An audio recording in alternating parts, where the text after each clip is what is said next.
afətdir, nə müsibət, nə bəladır çəkirəm. Üzülür ümidlərim, tək əcələ göz dikirəm. Bizim eşq bağçamızın gülləri saldı əbədi.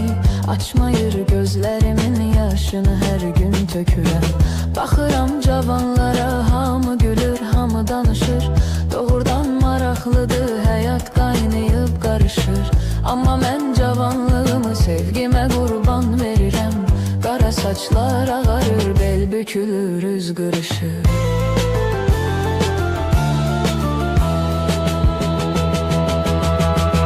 Qalıb o əllərinin izləri məndə, qalıb o bal dilinin sözləri məndə. Sənin heç yadına düşməyir bu məhəbbət indi. Qalıb o odun alovun gözləri məndə. Sənin heç yadına düşməyir bu məhəbbət indi. Qalıb o odun alovun gözləri məndə.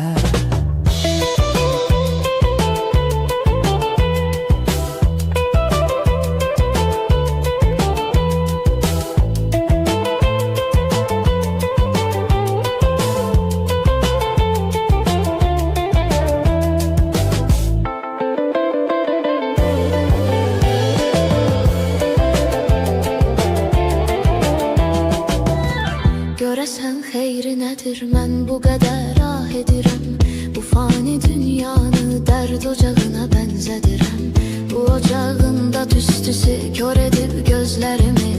İri addımlar ilə uçuruma doğru gedirəm. Elə bir haldayam ki düşünürəm çətin düzəlim. Yox heç kimin günahı, özümü yıxıbdır özəlim. Əslində ayrılığı istəmirdi heç birimiz. Allah'ın qismətidir, qaçmaq olmayır gözəlim.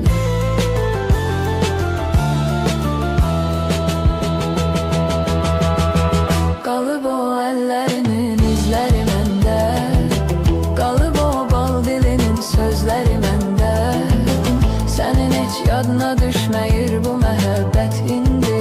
Qalıb o odun alovun gözləri məndə. Sənin heç yadına düşməyir bu məhəbbət indi. Qalıb o odun alovun gözləri məndə.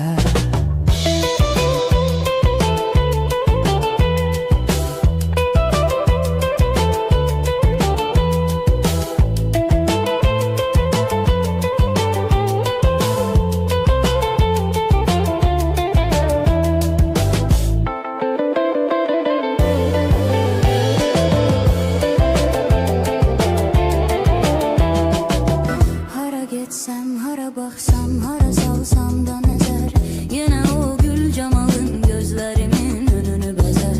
Düşünəndə bu xəyaldır, sən özün uzaqdasan. Axır bu gözlərimin yaşı olur bəhri Xəzər.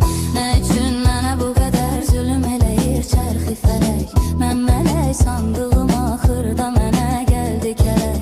İsti bir yay gecəsiydi, o məni tərk elədi. Qəflətən yağdı yağış, qopdu tufan, əsdi külək.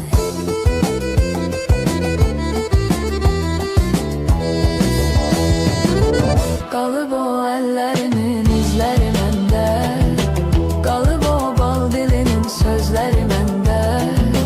Sənin heç yadına düşməyir bu məhəbbət indi.